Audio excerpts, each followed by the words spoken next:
Ligji për mbetjet zurior të tëra diskutimi dhe debatesh mes mazhorancës dhe opozitës. Edhe pse kur ishte në qeveri miratoi një ligj pothuajse të njëjtë, Partia Demokratike ka kundërshtuar nismën, duke e cilësuar se ajo vjen si lobi mafjes së lidhur me pushtetin.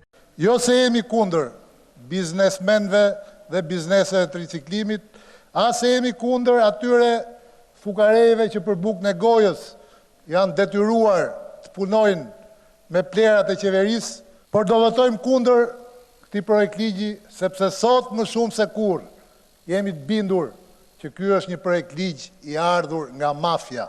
Më jashpër ishte deputeti socialist Ben Blushi, i cili tha se vendi po qeveriset nga një grup biznesmenësh. Nga nesër, kur ky ligj të fuqisë, ju do e votoni sigurisht. Ju do e votoni padyshim. Ka vetëm një mundësi. Qytetarët e Shqipërisë kalojnë rrugëve edhe plerat t'ja u hedhin mbi kokë. Ky është një ligj i blerë, i sponsorizuar. Ky nuk është një ligj që vjen për shkak të vullnetit. Ligji u mbrojt nga iniciatori kryetari i Komisionit të Veprimtarisë Prodhuese Eduard Shalsi, i cili diskutimet i cilësoi furtunë në gotë bosh. Meriton të diskutim shumë të fortë menaxhimi i mbetjeve në vend. Ky do të ishte lejtmotivi i debatit dhe jo fortuna në gotë. Ligji i propozuar. Ju thash dhe fiksojni. Iniciatori është shumë i mirë nga ai që propozova. Qëllimi ka qenë që në rrethanat e reja të krijuara dhe në pritje të implementimit të disa projekteve të cilët tani kanë marrë rrugë, dhe përmenda 3-4 bashki, të japim oksigjen dhe industrisë riciklimit.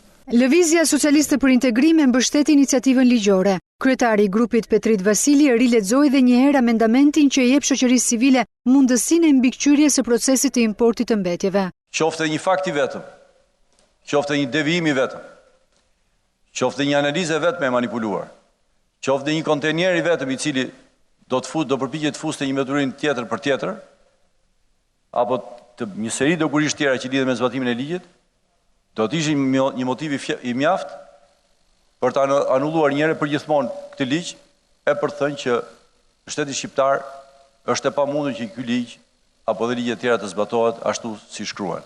Ndryshe nga LSI, aleati tjetër, Partia për Drejtësi, Integrim dhe Unitet, mund të ndahet nga mazhoranca për këtë nisëm. Ky ligj ndoshta nuk është i keq, por është një premtim i pambajtur. Ndaj unë, me votën time nuk mund të miratoj dot një ligj të tillë. Përgjegjësinë për ta kaluar apo kundërshtuar, le t'ja lejmë kësaj qeverie dhe gjyqtarëve të kanaçeve. Meqense të gjitha palët refuzojnë që këtë ligj ta kalojnë me një referendum që do të ishte zgjidhja më e mirë.